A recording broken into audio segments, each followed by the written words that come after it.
Welcome, everyone, to our last Visiting Artists and Scholar lecture in our 2025 Visiting Artists and Scholar Lecture Series. Thank you. You all know me. I'm Elisa Schwartz. I'm the director of the Low-Res program, and I'm going to begin, as we like to begin in Low-Res, with a moment of secular attunement, which is achieved through reading a poem. And I actually have two poems for you today. The first is Threshold by Maggie Smith. You want a door you can be on both sides of at once. You want to be on both sides of here and there, now and then, together and what did we call the life we would wish back? The old life, the before, alone. But any open space may be a threshold, an arch of entering and leaving, crossing a field, wading through nothing but Timothy grass. Imagine yourself passing from and into, passing through doorway after doorway after doorway. And the second is an excerpt of a poem brought to my attention by our speaker for tonight, but I think it's something that's really fitting for our last public lecture together. This is from T.S. Eliot's Ash Wednesday.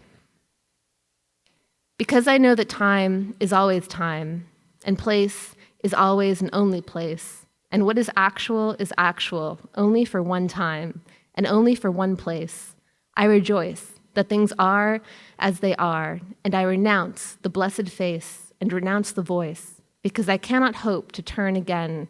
Consequently, I rejoice, having to construct something upon which to rejoice. Now that we've all arrived in the room, I'm really thrilled to introduce our speaker for tonight, Sara Reisman. Sara Reisman is a curator, educator, and writer based in New York City.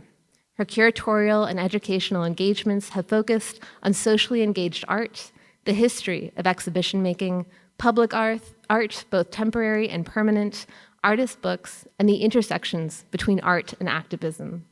She's held roles in curatorial, philanthropic, and educational capacities, including chief curator at the National Academy of Design, executive and artistic director of the Shelley and Donald Rubin Foundation, and director of New York City's Percent for Art program, where she managed more than 100 permanent public art commissions across New York City's 5 boroughs.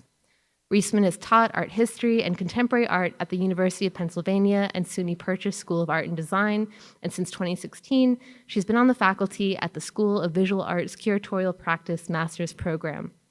In her most recent curatorial role at the National Academy, she organized large-scale thematic exhibitions, including Past as Prologue, a historical acknowledgement, which examined the role of art in U.S. nation building, drawing as practice, consequences, a parlor game, exercises in imagination, and sites of impermanence.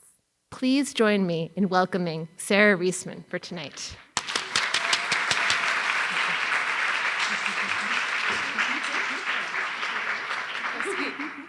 Thank you, Elisa, and thank you. I like pickles, cheese, F for focus. I'm learning all kinds of things while I'm here. So it's really a pleasure to be here. I was here last year for studio visits in an informal way, which was great. But this is even better. So this talk, I'm going to start with some images related to Edgar Hippa Birds, who I know you all met with or heard from last month. And I met him when I was in the Whitney Independent Study Program in 2002, 2003. He was in a show that my cohort co-curated called Homeland.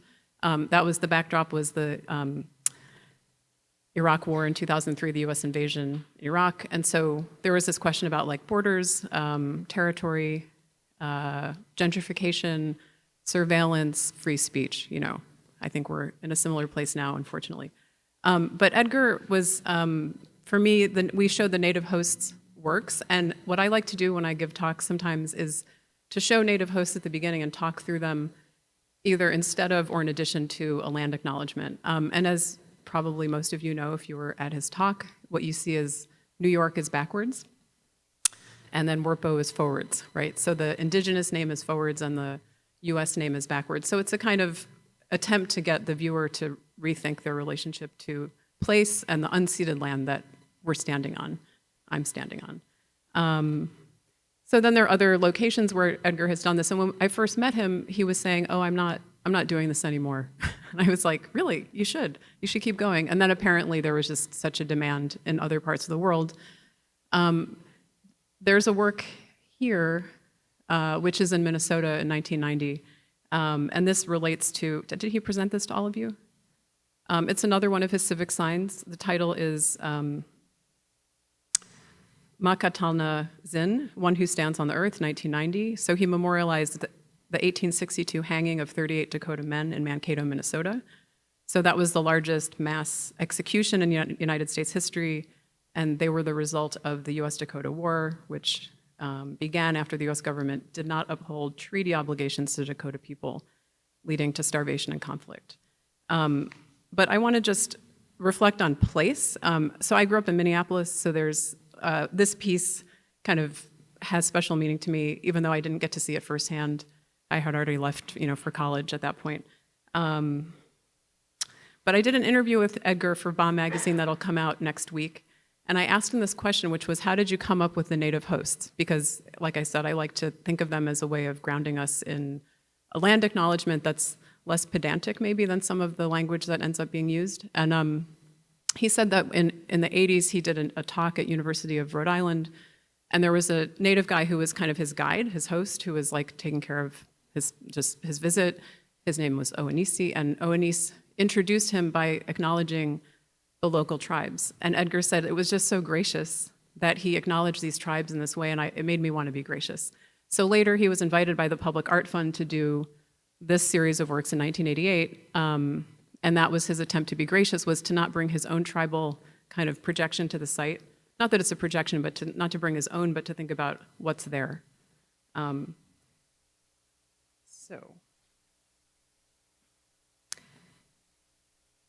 Yeah. There's one here. Where is it? Okay, great. Is it permanent or? Yeah, amazing. Great. Okay, so you're all kind of familiar. So a kind of relatively recent moment in Minneapolis history. Again, I'm just trying to locate myself in a talk for you all, if that's helpful or not. Maybe I'm doing the opposite of what Edgar recommended. But is this work by Sam Durant, which some of you may know. And so this is a work called Scaffold, and it brings together seven execution structures, right? And so it was part of Documenta 13 in Kassel, Germany. The Walker Art Center in Minneapolis maintains the Minneapolis Sculpture Garden across the street. In 2017, they had just finished a major renovation of the site and acquired this work, having seen it at Documenta, for the Sculpture Garden. And what ensued was a kind of response from the community that this hit a nerve with the indigenous community because it was 2017. I don't know where you all were in 2017. However, it felt like the moment the nerve was struck across the board. And what I found really interesting was the way in which the language about this artwork, because one of the hanging structures within, or execution structures, refers to this 1862 Dakota hanging that I mentioned that Edgar commemorated, there was a kind of response that if this stays up, it is going to harm the indigenous community. And it was the first time that I had thought about public art as something that could harm people. And that's my own kind of problem, right, to work through, but I understand now, right? And so it was a kind of shift in thinking, an awakening, if you will. And so I'm going to flip through these, not to be flippant about them, but there are 7 different execution structures that Sam Durant incorporated into this structure, which in a way looks a bit like a jungle gym, right? And I think there are images from Documenta where there are people climbing on it. And then you have the Mankato gallows, which are the ones I just mentioned, John Brown gallows from 1859, Lincoln Conspirator gallows from 1865, the Haymarket gallows, Rainey Bethia gallows, Bill Bailey gallows from 1996, and then Saddam Hussein gallows. So here you have this object that brings together all of this information, which is quite intense for a public space. And so the discussion internally in Minneapolis was maybe it could be removed, maybe Sam Durant could give it back to the community. I'm going to read from Olga Vizo, who was then the director of the Walker Art Center, from a letter that she wrote to the public at the time that this was starting to create controversy. For the last 30 years, the Walker Art Center has been responsible for selecting art for the Minneapolis Sculpture Garden, adding new works by emerging artists working in diverse forms. During our process of choosing works for the newly reconstructed garden, opening this summer, we sought to engage artists whose work often explore complex questions about the times in which we live. One of these is Sam Durant's Scaffold 2012. Constructed of wood and steel, the work layers together the forms of 7 historical gallows that were used in U.S. state-sanctioned executions by hanging between 1859 and 2006. These representations, assembled one on top of the other, intersect into a single complicated structure. The composite forms what Durant intends as a critique. Quote, neither memorial nor monument, end quote, that invokes white governmental power structures that have controlled and subjugated nations and peoples, especially communities of color throughout the U.S., throughout the history of the United States. One of the 7 gallows depicted in Durant's sculpture, there is one specific to Minnesota history. The gallows design related to the construction of the Dakota 38 in Mankato, Minnesota in 1862. The Mankato Massacre represents the largest mass execution in the history of the U.S., in which 38 Dakota men were executed by order of President Lincoln in the same week of the Emancipation Proclamation was signed. It's one of the greatest atrocities in the history of our state and in the history of capital punishment. The artist has referenced this event along with other 6 scaffolds that comprise the structure, which include those used, I mentioned, John Brown and others. Durant's sculpture raises complex questions about how contentious monuments in history are remembered. It raises deeper questions about how, why, by whom, and for whom. As an institution that champions the work of living artists, we also champion the freedom of expression extended to artists and audiences alike. We recognize, however, that the siting of scaffold in our state, on a site that is only a short distance from Mankato, raises unique concerns. We recognize the decision to exhibit this work might cause some to question the Walkers' sensitivity to Native audiences and audiences in Minnesota more familiar with that dark history. So end quote for Olga Vizo. So this to me, when this hit the news, let's say it was like Memorial Day weekend 2017, my sister called me. A few years before, I was still working as the director of New York City's Percent for Art program, which commissions permanent public art. So there's some parallel here maybe, except it's commissioned or acquired in a totally different way. And so she said, what would you have done? Would you have talked to the Native community? And I said, I mean, yes, but once you do that, this can't happen, right? So there are these questions of permission and sensitivity that I think have shifted dramatically in the last decade or so. We can talk more about that. And so eventually it was dismantled, and Sam Durant, I think, basically gave the rights to the work to the indigenous community in Minneapolis. So, and then I want to reflect on another place, and again, it's heavy history, George Floyd Square. So in 2021, I grew up in Minneapolis, as I mentioned. 2021, I went back to see family that March for the first time in like a year and a half, right? Like a lot of us probably weren't traveling. And my father said, I really want to show you George Floyd Square. It's amazing what the community has done. And so I don't know has anyone been there? Yeah, okay. And so I don't know what it looks like now, to be honest, but going through it, I was really moved. And I'll say this, I was moved because one of the things that it made me think about was having commissioned public art for New York City on a permanent basis. Anything that's a memorial takes decades. So I'll show you a few examples after we get through these images, but I'll stop talking for a moment so you can kind of take it in.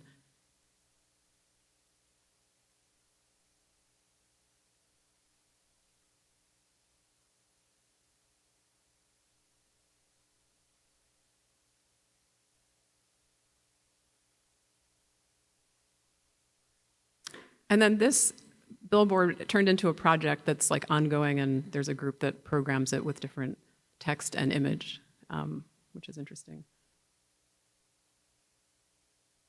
So one of the things about this that I thought leaving there that day in March was, first of all, it was a few weeks before Derek Chauvin's trial, and a lot of sites in Minneapolis were still boarded up from a year before, almost, or like 8 months before. But like the courthouse downtown was boarded up in anticipation of the trial. It was very eerie and very strange. And I remember thinking, well, with all of these signs, maybe there'll be pressure. And I do think that this kind of community expression actually had an impact on the outcome of that trial, regardless of what the jurors were told they could kind of refer to or be informed by, if that makes sense. But just as an example, when I worked for the Percent for Art program, we had finished 2 commissions, which I can't take credit for because they'd been underway for like 15, 20 years. This is an artwork by Allison Sarr called Swing Low, a memorial to Harriet Tubman.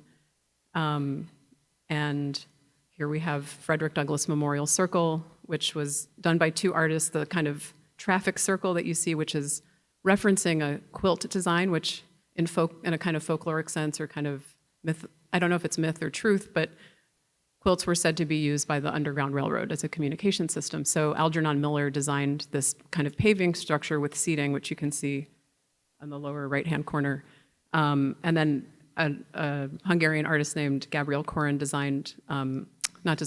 fabricated this statue of Frederick Douglass. So these 2 works were some of the first memorials to African Americans in New York, and it took decades. So I just think that the other piece in relation to George Floyd Square that struck me very deeply was, as somebody who's been a curator for a long time and commissioned public art, what are the ways that we can use our cultural capital as cultural producers to facilitate access to space, to respond to events as they're happening, as opposed to decades later, a century later. You know, it's kind of unbelievable how long these things can take. So if you're not a public artist, or you're not working on the scale of Al Miller designing a whole traffic circle, the question is, like, what kind of work can have impact? What kind of gesture, and what gestures are too small or too subtle, and what are too direct? So I'll talk you through some exhibitions where I'm thinking about, like, performance. Sometimes it's not necessarily legible what the performer or project is attempting to do. I was influenced around 2013. I was part of a reading group, and we read a book by Andre Lepecki, who's a critic and curator who's, at least until recently, was the head of the performance studies department at NYU. Wrote this book called Exhausting Dance, Performance and the Politics of Movement. He's also written an amazing essay about choreo policing, which I recommend. But in the book, there are these examples of artists who do performance-based work that essentially disrupts what we expect from, or what is commonly expected of performance. Like if I were to turn around and do the rest of my lecture with my back to you, that might be somehow a form of resistance. That would be up to you to decide. So here we see an image, and it's an image from the book of Bruce Nauman walking in an exaggerated manner around the perimeter of a square. And it's this kind of endurance performance where he's just going around and around and around. And for me, before reading Lepecki's writing, I would think, this is just a formal exercise. But in the end, what it kind of raises questions about, or makes me think about, is the idea of like civil disobedience or a sit-in. Like, what are these kind of peaceful modes of demonstration or resistance that we can enact? So I did 3 shows on the same topic. I don't know exactly how that happened. This was still acts at La Mama Galleria, which is adjacent to an experimental theater in the East Village in New York City.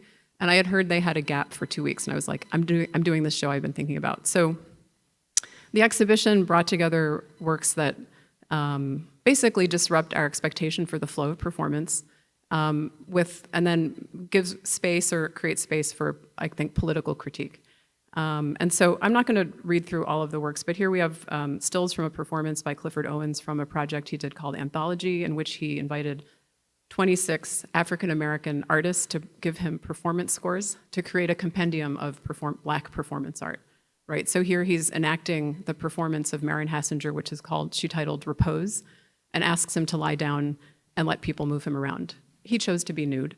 And that has impact when you watch it. It's like, on the one hand, there's a comic side of it, and on the other hand, there's something potentially violent about that's being subjected to being handled by a group of people, right?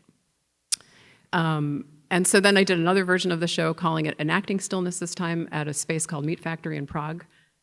Here we're seeing works by Kirsten Justesen, who's a Fluxus artist from Denmark. A lot of her work is environmental, so here she is pushing these ice pedestals. It's called Pedestal Piece. And another one by her in the 3rd iteration of the show, which was at the 8th floor at the Rubin Foundation, where I was working until a few years ago. And so this is a kind of comment on women's place in sort of contemporary art and sculpture in the late 60s. So she's inside a box. And then this, I'm going to give a kind of content warning, maybe a trigger warning. On the left, you see the still of Clifford Owens performing the Repose piece as part of his anthology, but on the right are 2 images of Carlos Martial. And that is a work where he has the star, he's a Afro-Cuban artist, and he has the stars of the EU stitched to his chest. And then the performance in these images is somebody removing the stitches and taking the stars away. So a lot of his work is about endurance, both for the audience in terms of enduring what appears to be painful kind of positioning, let's say. But the next image, I'll just say it relates to World War II. We can unpack it.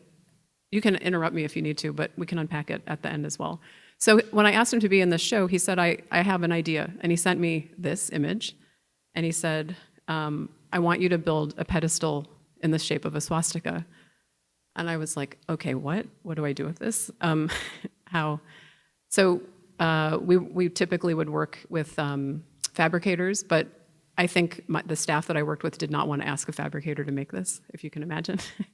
So Carlos's project was, I should read from the statement.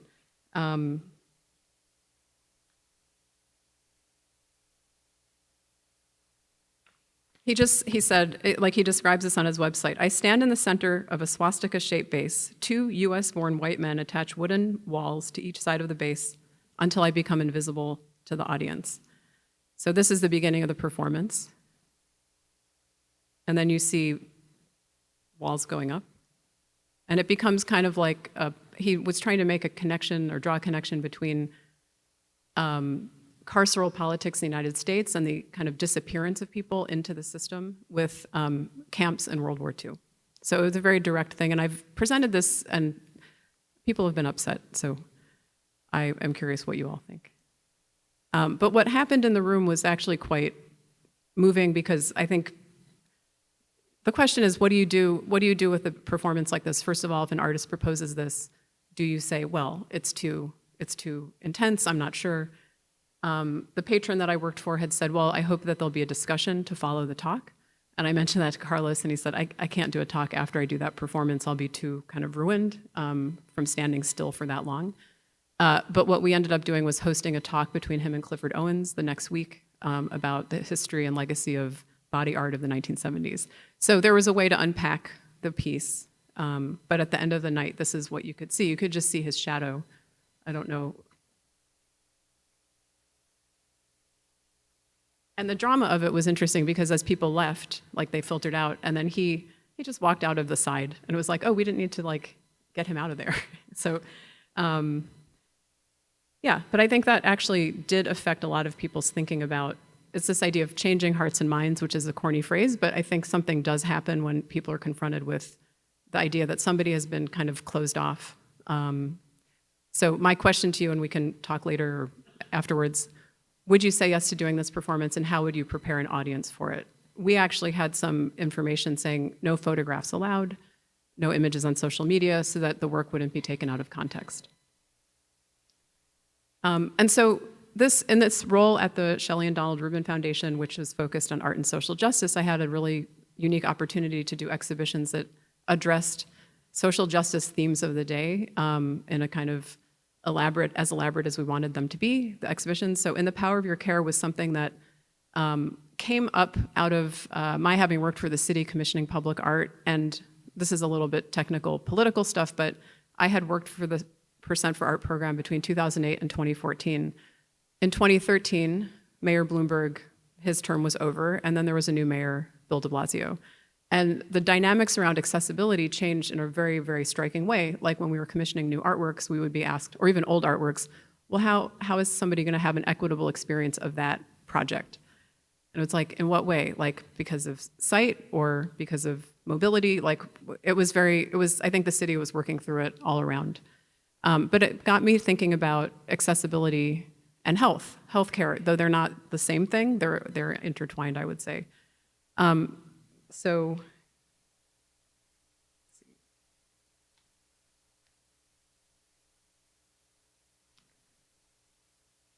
yeah, there's more to say. So this was conceived as an exhibition about Health and healthcare as a human right and the interdependencies of care in our culture, from personal relationships to government policy. And at this moment in I think it was 2016, Obamacare had been rolled out and people were sort of like, this doesn't work, I can't get through. So there was this kind of moment of expectation around healthcare that I think in the US we hadn't felt entitled to it.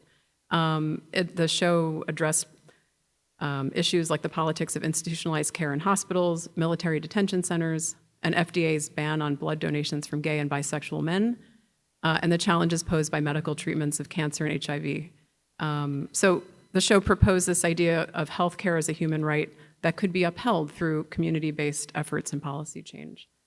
And so this is hanging above the front desk is this text-based piece by Carmen Papalia called Open Access, or it's also been called For New Accessibility, and I'll show some more clearer writing about it, but it's 5 kind of ideas about access and what a relational notion of access means as opposed to the Americans with Disabilities Act being passed in 1990 and having a kind of policy structure that, according to Papalia, can be disabling in many ways or exclusive in ways that aren't intended. So the exhibition had works that, for example, Joe Spence on the left, it's an artwork called How Do I Begin a Picture of Health? And that's a kind of reflection on her experience in the healthcare system in the UK in the 80s when she had breast cancer. A similarly kind of themed work by Hannah Wilkie, Why Not Sneeze? This was the medical waste from the last month of her life, and it's kind of a reference to Duchamp's cage with the sugar cubes in it. And then works by Frank Moore, who was an environmental and AIDS activist. So this is called The Great American Traveling Medicine Show. And note the frame that Frank Moore made himself with the little birds and twig. And then this work is Arena, which depicts what might mimic an anatomy amphitheater. I don't know how visible it is to you in the audience. So it's a spectacle, more spectacle than instruction of like protest around lack of access to healthcare in relation to the AIDS epidemic. Different things going on in this image, but it's a kind of picture of like the late 80s, early 90s in relation to the AIDS crisis. And let's see. This, just to go back to Carmen Papalia, his open access project also involved a closed eye walk. So what you can see is him walking with his white cane, which is something he kind of abhors, the idea of like all the devices that are used for accessibility. So he describes himself as a non-visual learner, does not use terms like blind or disabled, right? But he's leading this group of people and we're all closed eye and with one hand on the next person's shoulder. And it's the beginning of a workshop on accessibility. And the idea is that you as artists, or if there are arts administrators or curators in the room, you could participate in this to understand how to make the work you do more accessible in a way that's nuanced in relation to who shows up. And so here we have 2 of the guidelines for open access. Open access relies on those present, what their needs are, and how they can find support with each other and in their communities. It's a perpetual negotiation of trust between those who practice support as a mutual exchange.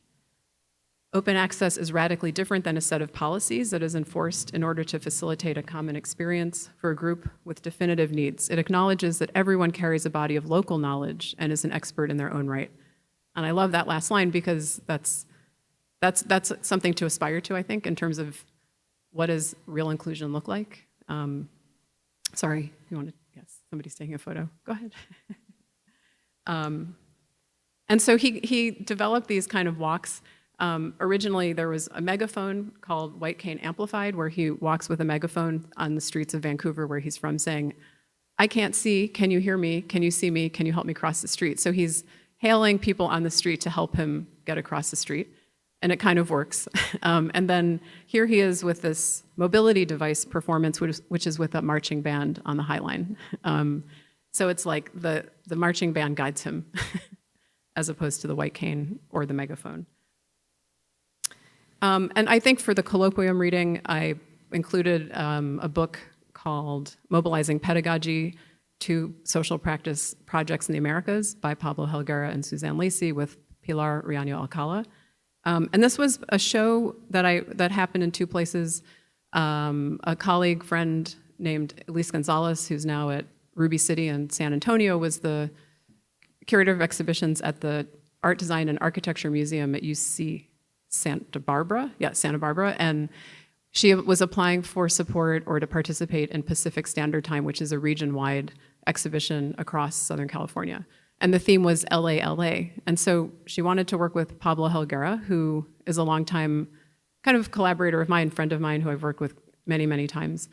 And I said, well, if we're doing something, he's Mexican and that's Latin America, but what about LA? Like we could work with Suzanne Lacey or Mark Bradford. So we settled on Suzanne Lacey, thinking there was this interesting kind of two generations of socially engaged artists, social practice artists. And so the exhibition was called The Schoolhouse and the Bus. And the bus starts with Suzanne Lacey's artwork called Skin of Memory, which was done in 1999 in Medellin, Colombia. And it was on the heels of the drug wars in which young people and women were basically used as sicarios, like human shooters. They were also drug mules, and there was a lot of trauma. And so Suzanne, as an artist, I've called her this, she didn't like it, the mother of invention of socially engaged art. And, but she's the person who coined the phrase new genre public art. And I think that's something that is really the precursor for what we know as socially engaged art now. So Suzanne was invited by Pilar, who's a cultural anthropologist, to respond to the trauma that had happened in Barrio Antioquia, which is a neighborhood in Medellin, Colombia. And so the idea it started with letter writing letters to people who'd left or died, and then coming up with a kind of strategy for how to commemorate what had happened. And so the idea was to make a mobile museum inside of a bus with objects that community members gave for the time being. It wasn't a gift permanently, but it was works on loan or objects on loan for the duration of the installation. And they were objects that people who had fled Colombia for safety up north, things they left behind, and then also some were objects that family members kept after somebody was killed. And so this, you can see here, there's some of the process of people writing the letters together, and some of the details of the different kinds of objects on display. And so with a project like this, what was critical for Suzanne, I think, was always the question of how to credit everyone involved, but also how to protect people's identities if there was any risk in being identified. So thinking about that in terms of socially engaged art, community-based art. And then Pablo Helguera's project comes across as a little more whimsical. It's called the School of Pan-American Unrest, and he developed this project starting in 2006, traveling to 26 locations along the Pan-American Highway, so from Anchorage, Alaska to Tierra del Fuego.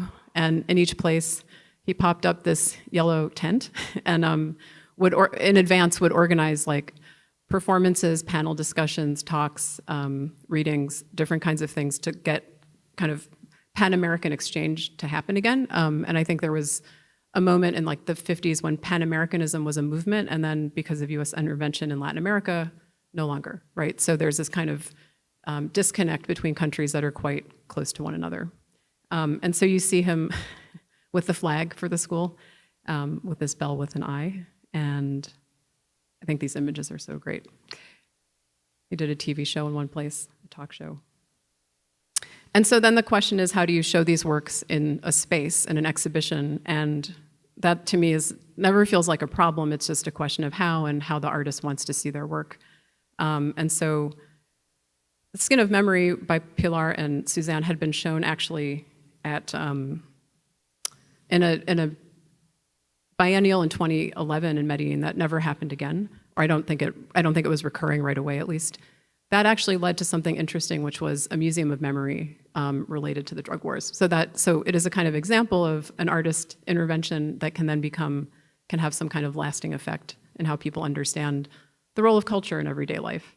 And then Pablo, along the way on his travels to the 29 stops along the Pan-American Highway in that van, was making these Pan-American suite collages, which were a combination of like ephemera that he picked up along the way, maps, atlases, archival materials. And so this is what part of the exhibition looks like. And one of the things that's quite tricky is like on the right-hand side here, we have a timeline. This is all documentation from Suzanne Lacey's project. But it was like the timeline felt like this massive, not problem, but challenge, how to get everything into the timeline that needed to be part of it. Thinking about the history of politics in the region, the history of the project itself, So there becomes this like pressure around how do you historicize this work? And then you can see ephemera that Pablo collected along the way, all the flags from the places he stopped. And this is a still of a video of a group of people talking about what it meant to be part of the Skin of Memory when that it gave them a job, gave them pay, gave them a sense of like connection with the community that was positive after so much trauma.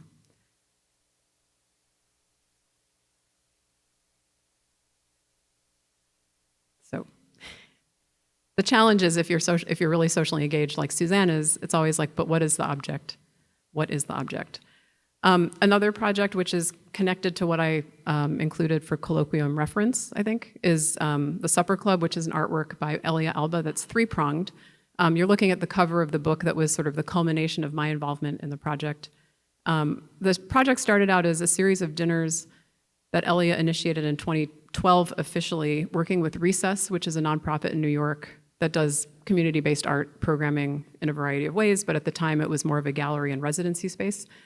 And Recess supported these dinners with a group of artists of color to talk about how does race figure into their practices. So 2012, it was a somewhat different moment than now, but you can maybe recognize some of the artists at the table. If you don't, I'll show you as we go through. So there were dinners, there were portraits, and there was a book. There is a book. And so like this was a dinner we did after Freddie Gray was killed, and it was like thinking about race and identity in Baltimore and what that meant. And then this was Black male subjectivity. Elia and I were the only women at the table. But you can see Pepan Azorio is there, Derek Adams, others, yeah, it's a good group. And the thing with a project like this that's challenging is it's not like you want to show people a bunch of photographs. There's a joke in social practice that like, it's a photo of people from the back. You're like, what happened? I don't know what happened. Here you can see there was a dinner party. So we did, at the Rubin Foundation, we hosted about 15 of them. And there was one, racial subjugation in Latin America, the history of that. What would an HIV doula do, which is references a collective that is still active in caring for community of people who were impacted by HIV/AIDS. And let's see, that's the group here.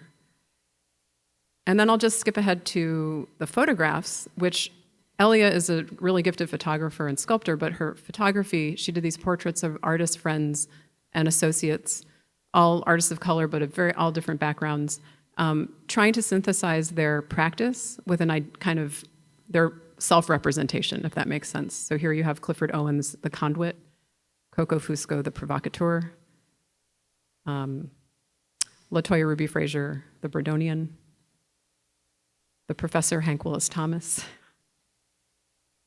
Brendan Fernandez, the linguist, chairman of the board, Derek Adams, and the list goes on. So it's about 60 artist portraits were prepared for the book, and then it's traveled as a show.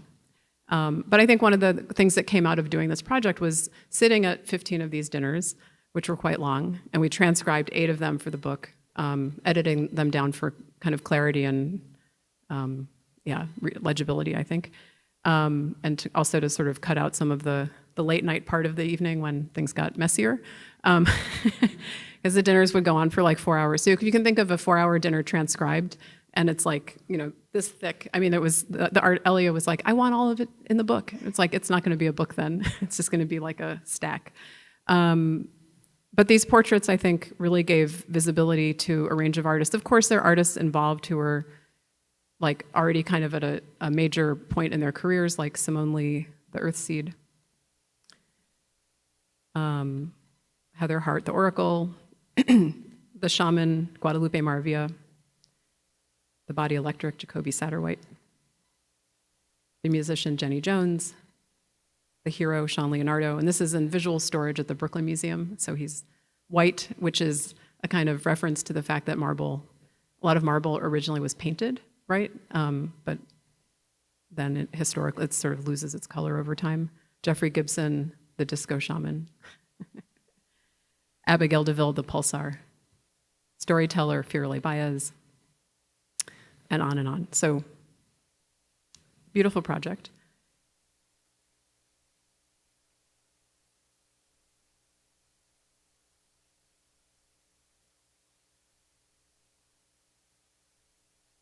Sorry to go so fast.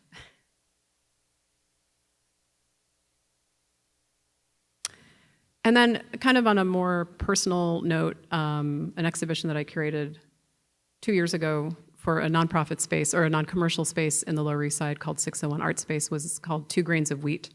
And that harkens back to reading the Introduction to Illuminations my first year of college at University of Chicago, not knowing who Hannah Arendt really was or who Walter Benjamin would be to me in the future.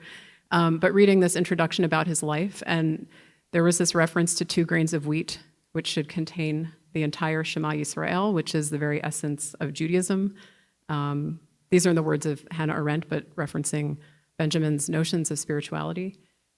The idea was the tiniest essence would appear, however insignificant, well, how can I read this right? The tiniest entity from which both cases everything else originates, that however in significance cannot be compared to what is its origin.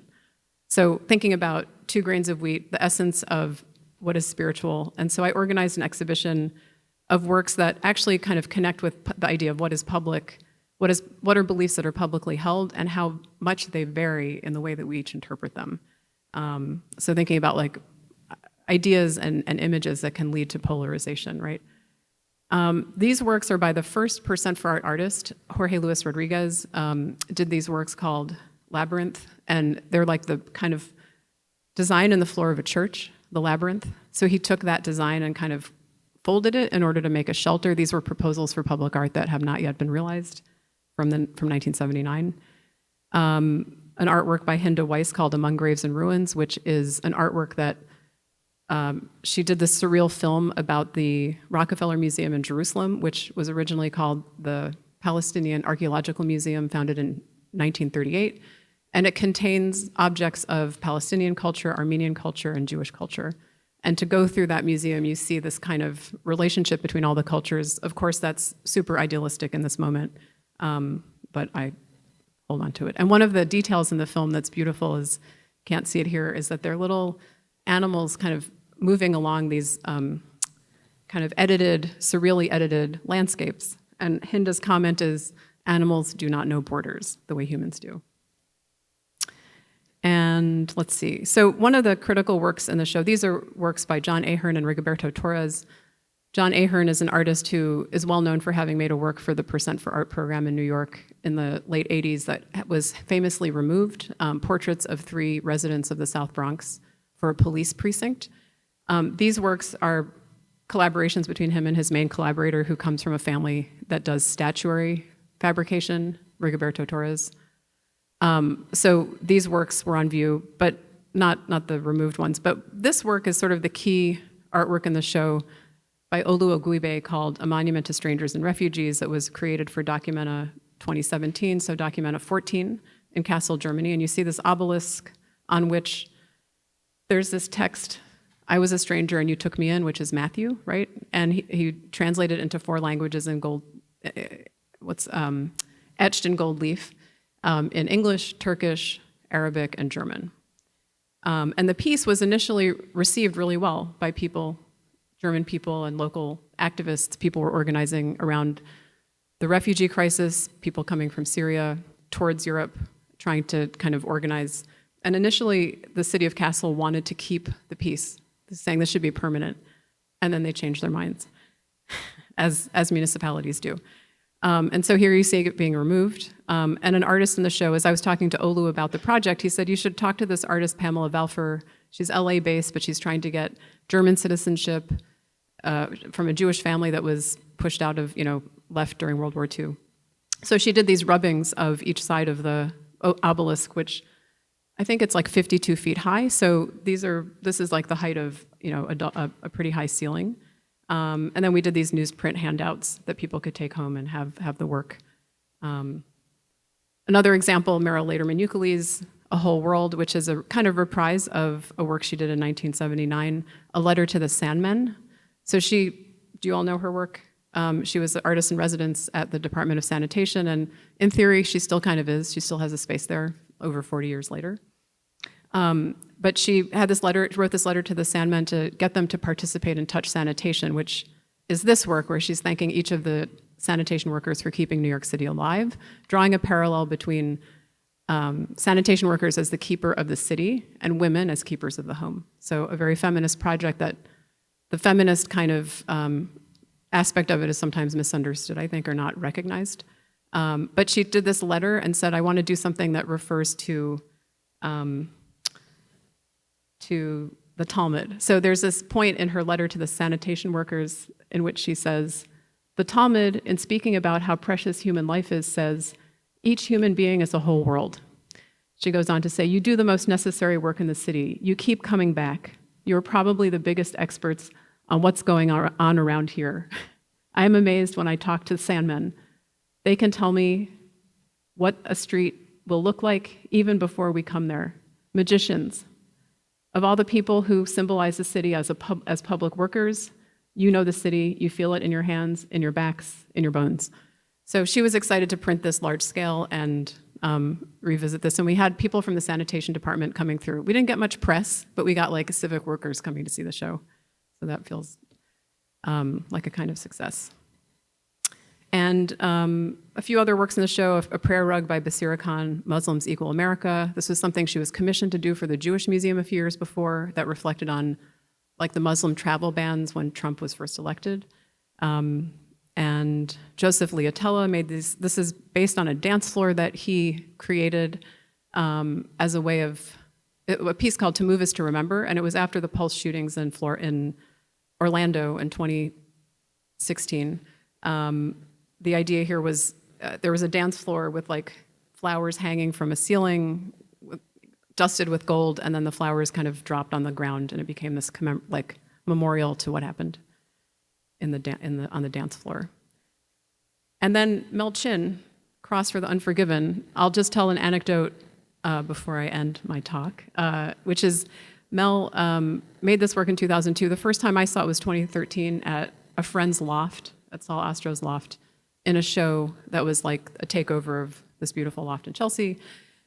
And when I first looked at this work then, and I've included it in a few shows, I thought, oh, it's like kind of somehow subverting the circulation of guns in our culture. It's 8 AK-47 guns. So when this was in the window at 601 Art Space, Mel wasn't there for the opening, but he came through town and showed up and said, you know, when I made this piece, I went to, he lives in North Carolina, and he said he went to the local ammunition store and said, so I need 8 AK-47 guns.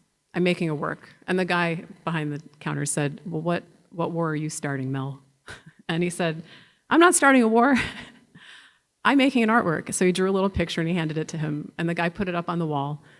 And then eventually, the issue is, can you get a license to buy that many guns at once? It's hard to do. It should be hard to do. So Mel took them home, made the work, and later, maybe weeks later, a month later, somebody knocked on the door, and it was a woman who said, I came to see the cross. And he didn't know what that meant, but he said, well, come on in. So she came inside and looked at the cross and prayed. So it's this idea that, like, I saw this as something that's a critique of gun culture, and somebody else could see it just as a cross. But to step back to the beginning of the talk, or maybe I didn't lay out all these questions so well, is to ask you some questions about, to what extent should art be an agent of social change? Like, I think that could be the conversation if you have questions, if you don't have questions. Is your art practice about change? What kind of change? Is sometimes the political too direct? Is it too subtle to make any change? So I want to kind of lay out some of those questions and let us sit with them as a point of, I mean, I have one more show I could show, but I think it's enough. So I think this is a good place to end. Anyway, thank you so much, and I look forward to your questions.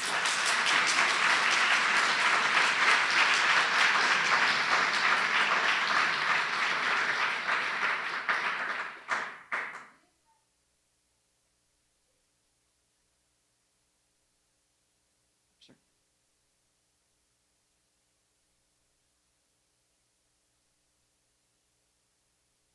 I mean, I can reframe a question. Oh, you have a question. Yes.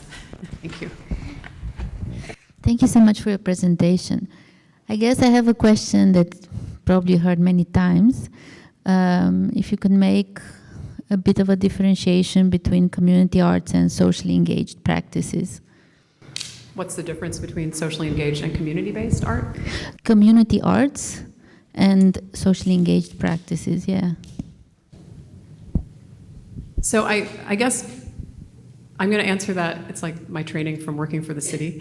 I'm going to answer it one way, and then I'll try to answer it really.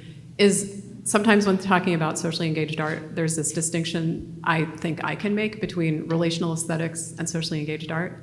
That relational aesthetics, in the vein of Rickert Tirvania and the artists that he's connected to, is that it's insular. It's like a relational exchange, but you have to be invited. And I think socially engaged art typically is not as exclusive or separate. Like I think of Meryl Euclides as the prototype for, or a kind of early example of socially engaged art with touch sanitation. It was with a whole system. And you wouldn't avoid somebody because they didn't get it. You would try to engage all of them, right?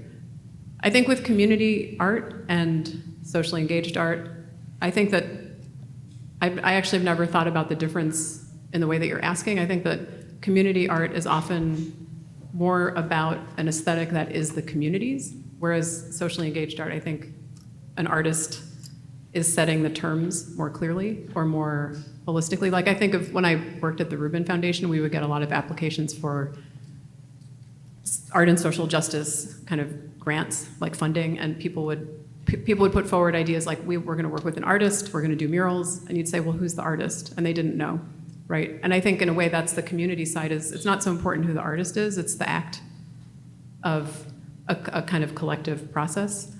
But that's just like how I'm responding to the way you've asked that. Yeah, no, thank you very much. Community arts was kind of a strong movement in England, especially, you know, in the UK.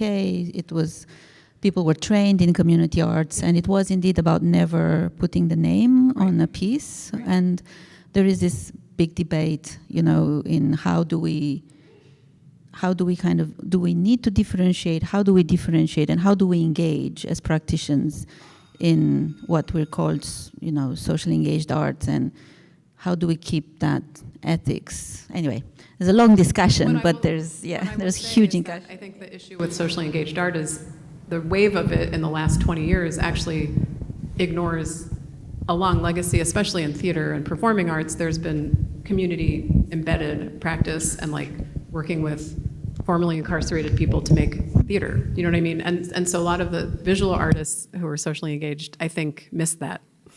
It's like an oversight. And I would sometimes point it out. I don't think anyone liked to hear that from me. Other questions? Yes, thank you. I have a quick question, still speaking and reflecting on the possible issues of socially engaged art. In particular, this question is inspired by an essay, an article that Claire Bishop published in the Art Forum a few years ago called The Social Turn, Collaboration in these contents. And her critique is that a lot of socially engaged art at times risks to use political themes or engagement or as a sort of like a passepartout to relevance, so to say, to artistic relevance. And the feeling that she's expressing is that there is almost the impression that also in the criticism and in the way we art historians, art critics at times write about these works, that there cannot be unsuccessful or boring or potentially meaningless socially engaged art, because in the moment that it has this social relevance, it is automatically perceived as relevant or important. I was wondering if you can also speak about your own experience and if you also, how do you judge, so to say, the validity of a project respect to another project? Which one should be also the parameters, so to say, apart from subject matter that you're expecting to find in a work? Otherwise, there might be also at times the impression that the subject matter automatically gives value to a project itself. Well, I think that's a really good question. I think we're in a time when it's not just socially engaged art, but like they're like political interventions in social media, for example. There's a kind of, it's hard to read sometimes, tell the difference between something that's like virtue signaling or kind of demonstration of politics versus something authentically engaged, right? And again, I'm going to answer your question with an anecdote that relates to the supper club, which was interesting to sit in these dinners. So I didn't mention all of the different dinners, but there were two Black female subjectivity dinners, and one of them was prompted by Simone Lee. And in that dinner, what was very, very interesting was she was talking about how, as an artist, a Black artist, there was this lack of proper critique of her work, like in the way that it was reviewed, and this feeling of like, I can't get critics to engage in a real way. Obviously, she can now, but that was a kind of common theme in the Black male subjectivity and the two female subjectivity dinners. There was this sense that like, it's this question of not being taken seriously enough. And I think, though, to your point, it's absolutely subjective. Like, if there's a kind of, can I separate the emotional response I might have to a socially engaged work? I should try to as a curator. It shouldn't be about like, what's my, I don't know how to explain. It's like, it's not about my personal politics. It's like, what will advance the form? I mean, that's what I'm interested in. What can take the form further into something that actually has more clear parameters than, just organizing a gathering on the grass, And I think there are ways in which politics get used. And that's a nuanced evaluation one has to make, or assessment I have to make as a curator, if somebody's using politics just to look smart or timely. And I can think of examples of, there was discourse about a community-based museum in New York being a sanctuary space after Trump was first elected. And it's this idea like, if you're going to attribute the museum to a space of sanctuary, first of all, it's not legal to do so, but also it puts people at risk who might need that sanctuary, right? So there are these kind of fine lines about, there's a sensitivity one has to bring to this, but it's hard to answer that question because it is an emerging form, you could say, or art form, right? Yeah. Hello, Sarah. So yeah, my question is probably not too far from Donato's, but I guess when you were first talking about Edgar Heap of Birds, I was thinking about the most recent obscene news item of Trump now trying to restore Native American names to sports teams. So like trying to reverse very, very specific changes in recent years.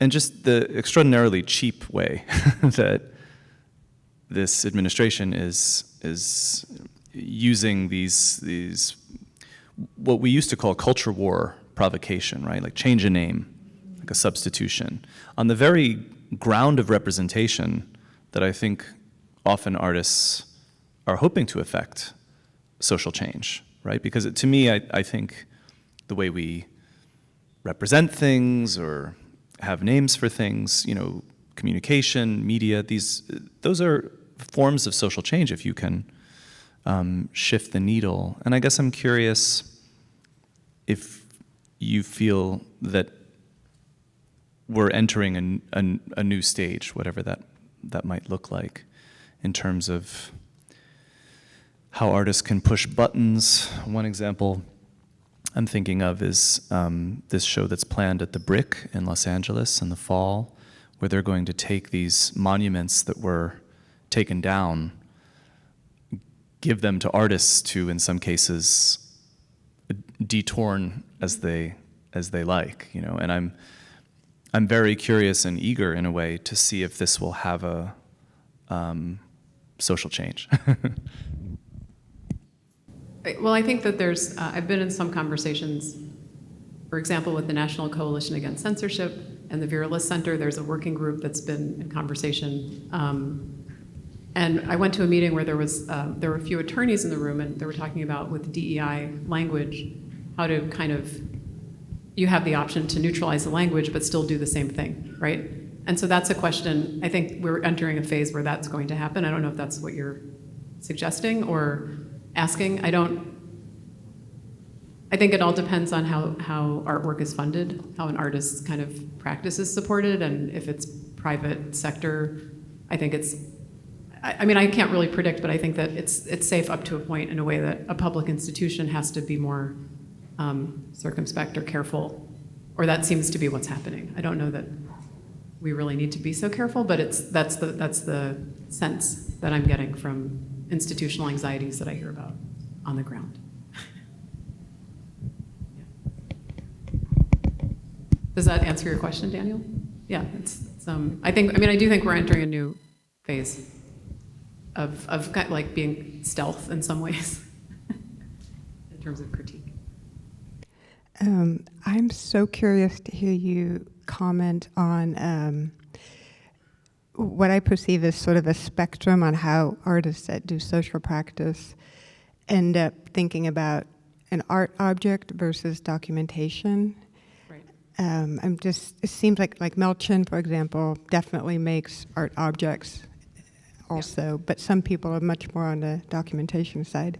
Sure. So I think that a really kind of poignant example took place here in Chicago. I was at Open Engagement in 2017, which was a conference, a convening that happened 9 years in a row, and it was organized originally by,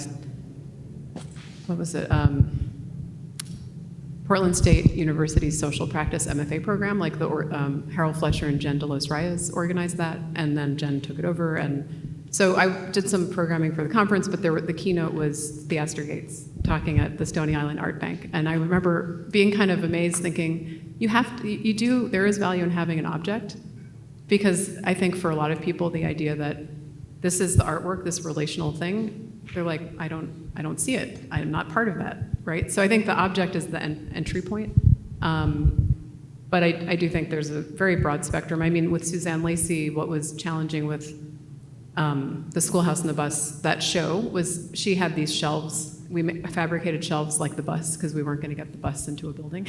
And anyway, what kind of bus would it be? It was so many questions. So we did something more elegant, like a display shelf, kind of as if it were cut out of the metal interior of the bus. And there were these, you might have noticed them, there were these glass panels with like photo transfers on them. Sorry to do this way. So here, like on this wall. So these are just like plates or plexi or glass plates with transfers of images of the objects. And there was a lot of discussion about whether these could be shown. And I was like, they have to be. They're great. Like, it's another way of thinking about the object. And I think she's just absolutely not a market artist. It's not how she works. She's an educator. That's been her trajectory. So I think there are a lot of artists that the first thing is the process, and then the object is an afterthought. And then someone like Melchin, and I would even say Dred Scott, who I think was here last year, there's a kind of, like, there's the intervention or enactment of something in social realm, but at the same time, the object is quite important. I appreciate the object just because, there are certain, if you can think of family members maybe you have who say, but why is that art? I have that in my family, so it's just nice to be able to include people more easily in the work through the object. But if you don't make objects, it's not necessary, right? Oh, hey, sorry, in the back. Hi.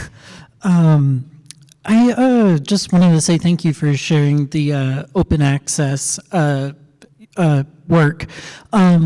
In terms of, like per my experience with like institutions and whatnot with accessibility, they tend to kind of default to like the legal bare minimum, or like whoever defines reasonable accommodation is usually not the disabled person. So I first off wanted to say thank you for sharing that work. Secondly, in the realm of like accessibility and how it's interpreted in the arts institution, I feel like there's a tendency for institutions to default to accessibility of the viewer, especially at more of the local level of captions and, the ability for people to get into a space, but not as much for the artist. And I was just wondering, in your experience as a curator, and I'm not trying to put you on the spot, I'm just genuinely interested in how do you view accessibility differently in the realm of like artists when you're putting together a show like that? Thank you. Sorry. I think, the thing is there's the disclosure, like somebody discloses whether there's a disability there. So I think in that exhibition, in The Power of Your Care, there would have been like 2 or 3 artists who put that forward in their work, and that was part of the way they identified. But that was 2016, and I think during the pandemic, interestingly, at the Rubin Foundation, we were doing a kind of working group around best practices for institutions around access. And so it was a really generative process that we came up with some guidelines. Where they are now, I don't know, but I think one of the challenges, just thinking about with Carmen's work, like for example, the open access performance where he's leading the group and everybody's with their eyes closed in public space. We did like an hour-long walk, right? And I've presented that and I've had people say to me, that's actually really offensive that you would be performing as if you're like low vision or blind. And my response is, well, the artist put that forward as something he wanted to do, and people were interested to experience it and to then have a discussion about it, right? So I'm mentioning that as a kind of comment that's come later. I remember presenting at CAA in I think it was San Francisco, no, LA, and I got some pushback from the audience. But I think there's, I think every artist has like a set of needs in the way that they present their work. So I don't see it necessarily as a different thing or a different kind of approach. But it's also about how does one as a curator get an institution on board with that? Like, for example, you mentioned captioning. Like to get an institution to commit to offering captioning when needed, and does it need to be a 2-week lead time? Like let's say you RSVP for an event and you're in the announcement it says, please, let us know about any needs, accommodations needed, and we need this much lead time in order to offer that.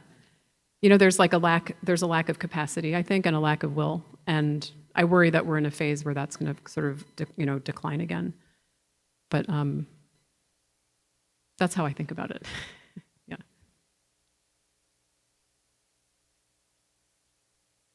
I see a question.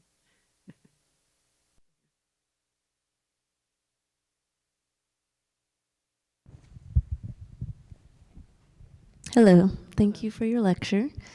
I have sort of a twofold question, and I'm wondering, from a curator's perspective, with the sort of heavy lifting that activist artists are doing, how do you care for artists that are dealing with or the artists that you've worked with maybe, and also considering timing, like when is it appropriate to have these sorts of exhibitions, time and place, and maybe there's not even opportunity for it, but if there is opportunity, are you conscious of those parts of it? Those parts being timing. Yeah. Yeah. Yeah, it's a good question. So I think this was running the space that was part of the Rubin Foundation. It was on the 8th floor. It's called the 8th floor. And I remember like our PR firm saying things like, are you ever going to get a downstairs space? And I said, well, it's not up to me. I mean, I'm programming it, but I'm not in charge of how much money we spend on, I don't know, buying into more space in a co-op that the building was part of, right? So, or that the space was part of. But I think to your question, what I really appreciated about that year, the 7 years of running programming there, was that being off the street, you could have different kinds of conversations. And it's not to say you don't want people coming in off the street, but you can have like we did programming with Theater of the Oppressed in connection with the show that Suzanne and Pablo had together. And Theater of the Oppressed does these do you know the work? So the one in New York was at the time was led by somebody named Katie Rubin, no relation to the Rubin Foundation, and she was. It's basically like theater workshops where there's a play, like students write a play about injustice or oppression, and then it's presented to an audience, and the audience can tag in and kind of reframe the dialogue, right? But to do that in a kind of space on the ground floor where it's open, sort of open to the street, would be a different experience for people who are kind of making themselves vulnerable, acting, like taking on a theatrical intervention in the midst of a play, right? So I think that there are questions about like, how do you create a space that has a level of intimacy where this kind of work or these ideas can be addressed? I say that very broadly, but if it's like politically sensitive of the moment. I also think sometimes appropriate is an annoying word, but sometimes it's not the right thing to like take up a political cause in the gallery space, because the risk then is it just being aestheticized? Or will it be perceived as such even if that's not the artist's intent? You know what I mean? So I think it's kind of on a case-by-case basis, and it's also where does one work as a curator, and is there an appetite for this kind of work? Will it be supported? Will staff understand it? How do you get people on board to understand it? It depends on a given moment if people have that energy. And I think your question about care is really critical, because I think of an example. There was an exhibition I didn't show called The Intersectional Self, and it was in 2017, and it was a show it was meant to be a show about feminism, but then it became a show about what is feminism in the context of trans and non-binary identity. And so one of the works was by Andrea Bowers, and it was a set of protest signs that she made for trans activists in LA. And so it was just a display, and then there was this video she produced with Patrice Couleurs. I'm trying to remember the name of all the people involved. But there was one, Cece, there's this activist there's a film about her, and she was like imprisoned for defending herself, she's trans, against an attacker, right? So doing a screening of the film and then doing a conversation with her, I feel like this is like a political thing that's very different than art. Like, this is a person who went through something, and so it's only like that the artist can tell you it's time. Do you know what I mean? I think you can't, as a curator, you can't say, come on, do this now, because it's really important. That would be, in my opinion, a mistake, or it could lead to some problems. But I think with Cece, she was at a point where she'd been in solitary, the film was made, she was freed, she was really proud to be able to present the work in connection with the filmmaker, and so that was amazing. But I did have this moment, like I'm entering into a different realm, talking to this artist, filmmaker, activist, about her experience being attacked outside of a club, of all places in Minneapolis. So, yeah. Yes. Hey, I was thinking when I saw the Carlos Martial piece, how did your thinking change since he first proposed the idea? Because you expressed, like, you're like, oh, like that seems difficult. But what were all the things you were thinking about from that moment until you said, yes, like, we're going to do this? And I don't know, like, do you have talks with your team too, or how does it work? So that was, I don't think I ever felt like I was going to say no, but it was a question of how do we support this? How can this be supported in a way that'll be meaningful for people seeing it? And also I have to be honest, when he first sent that image of the sketch, I didn't fully understand what the piece was about. There was no text that came with it. I just excerpted something that I read from his website this afternoon, which was about the instructions for it, right? But he just said, make this pedestal and the general dimensions.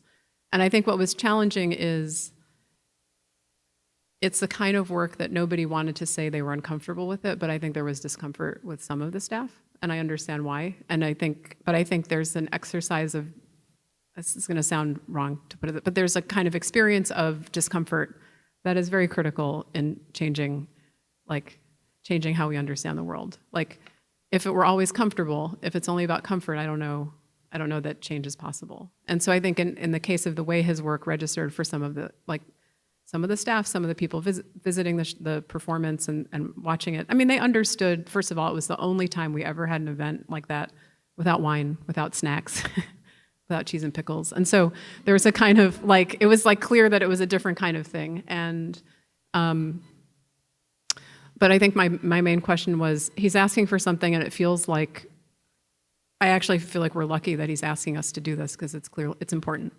And I didn't mention, I think he studied with Tanya Bruguera, or at least she's been a mentor to him, and that the title of this talk, Art and Utility, was kind of in reference to her art de utile practice. So just a nod, a shout out to Tanya Bruguera. Yeah.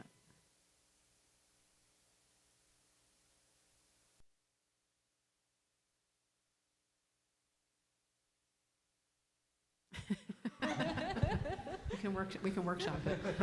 I think I have a question, so please forgive me if in fact I don't. When you were responding to Donato's question, you talked about expanding the parameters of socially engaged art, or wanting to champion work. What I heard was wanting to champion work that expanded parameters. Later you expressed a certain hesitancy about aestheticizing some of the material that your artists are dealing with. And that raises for me a question about what are your, or how do you think about your criteria for excellence, or how do you decide what is expanding those parameters, what you're going to give your time and attention to? I mean, and that's a big question, but I'm curious about it. And the reason I'm curious about it is that I was once complaining about a work of socially engaged art to somebody, and this person said, well, maybe it's not about aesthetics. Right. And that is just something I've wrestled with ever since. Yeah. So as somebody who's spent a great deal of time working with this area and thinking through it, I wonder if you could talk to me about your criteria for what an excellent artwork is that you want to spend time with. Right. So I'll answer it in a way that's a little bit off away from your question, and I'll get to the question. But at the end of my tenure, or whatever it was, at running the Percent for Art program for the city, Pablo Helguera was commissioned for Far Rockaway Library, and he proposed a Far Rockaway font, like a typeface, and that people in the library community could like pick quotes from books. They would do these workshops and then pick text, and then he'd create signage that referred to the sort of like selected literary phrases or excerpts that they wanted to see. And in the library system, there was some pushback, like, how is that art? Why do we have to have another thing about language in a library? Like, they were really annoyed. And I think that was an interesting moment of, like, there was a relatively new commissioner of cultural affairs so that was my new boss, Tom Finkelpearl, who had run the Percent for Art program years before, so he really understood it. And he sat down with a board of overseers we had to report to in City Hall and said, you've got to support socially engaged art, but you also have to understand that there's a different aesthetic with public art. The issue is when you're commissioned to do an artwork and you go through all these rounds of committee review, you might get to a point where it's no longer the work you started out with. And Tom was like, you don't want to do that to an artist. I mean, then they might as well start over, and do they really want to start over? So there's this, I think similar to public art, I think of socially engaged art actually as an answer to the constraints of civic public art, because it's so strict. And I think like Meryl Euclides is an amazing pioneer in the sense that she's figured out how to work in a system in a way that defies the limitations that one would, expect, right? I don't think there's an easy way to put forward criteria. One of the things that we did at the Rubin Foundation when I was there was with the grant making, we came up with criteria and values to help evaluate, like, for the people who read applications, to help them evaluate what we were receiving. So there was like a question, I can give a few examples, and I think they apply actually to socially engaged art, even though not all of these applications were for that. But it's like, is this authentic to this community? Are we in, the Union Square neighborhood of New York City projecting what we think would look good out there? Well, if that's the case, we need to back off, right? But trying to kind of think about what's local, what's locally valued. And I think it might go back to this, what you were talking about with community art movement, maybe. I feel like I maybe don't understand as well as I should. But in any case, I think the criteria for socially engaged art has to do with like what, first and foremost, like what impact, for me, I want to know what impact the artist thinks they're going to have, and then how does that actually happen? And then there's this question of, well, at what point does it become a kind of activist output, like an activist overlay in the community, and not art? And maybe there is no difference eventually. Like maybe if it gets, so I think of, for example, Tanya Bruguera was the first in a series of public artists in residence, kind of residencies with the city. And that was something that Percent for Art helped set up but didn't run in like 2014. And it was Tom Finkelpearl who really wanted to see socially engaged artists be commissioned by the city. And Tanya's proposal, well, there wasn't a proposal, it was like, let's invite her to be the first one and she can work with the Mayor's Office of Immigrant Affairs. So there was, I don't know if Chicago has this, but in New York at that time, the city was offering these ID cards for residents of the city who didn't have like citizenship. And I remember thinking very like kind of, how's that gonna go in the long term, right? You get an ID with the city, but the tides will change. And anyway, it was the example being like, you had your kids are citizens, you are not, you can't get into, without a certain kind of ID, you can't get into this public school building. So these city IDs were really helpful, the municipal ID. So Tanya was being asked to help roll out the municipal ID. And I remember talking to her about it because we had given the grant, the first sort of pilot grant for that public artist in residence. And she said, I'm not doing that. I don't want to do PR for the city. And she came up with something that was totally different, but related, which was working with a group of women called Mujeres en Movimiento, who was like bicycle messenger service communicating about immigration policy on the ground. Because like in Corona, Queens, the neighborhood where she had done Immigrant Movement International, they're like travel agencies that might offer immigrants like some sort of visa that was fake, right? So this was like an on-the-ground group that could help keep things real, right? Does that look like art? It doesn't to me personally, but I think at the point where it becomes totally useful, like that's her criteria. So I think the criteria is actually determined by the artist. It's like, if you're a painter who works in geometric abstraction, then there's there's no value judgment on that as a form, but it's like, then you have a set of criteria about that kind of artwork. And I think with socially engaged artists, it would be too simple to say there's a set of criteria that fits all. I think it has to do with like, what's the intended impact? And maybe for some socially engaged artists, it's more of a gesture. And I think something that, like the title of this talk, Art and Utility, the Aesthetics of Social Change, was a class that I taught. And I was able to incorporate a lot of performance art that in some ways is not so legible as activism. It's not direct, but when you start to look at it in the big picture of art history, it's like, oh, like Hans Hacke's Pole project, that has had an impact on how we think about demographics of museums and art spaces, right? Or I think of Clifford Owens with the Anthology Project. Like it's a lot of those gestures that he was prescribed by his peers what did they look like? You know, what did it mean? But overall, it starts to move the needle in terms of how we understand the field. So I don't know. I think it's about change would be my criteria, but then I think what that change and how it manifests is like very, as artists, you would be defining that. Do you think? I don't know. Of avant-gardist prerogative. Maybe. That there's a difference in that established discourse, yeah? Say that again. I guess, I don't know if you really wanted to hear my response there, but it sounds like a bit of an avant-gardist prerogative. Like as a curator, the idea is to identify who's going to be able to enact a novel change within that particular discourse and then facilitate that person's work. Thank you for helping me understand that. All right, thank you very much. No, thank you for the explanation. That's very helpful. Thank you very much. We have time for maybe one more question, if there is one.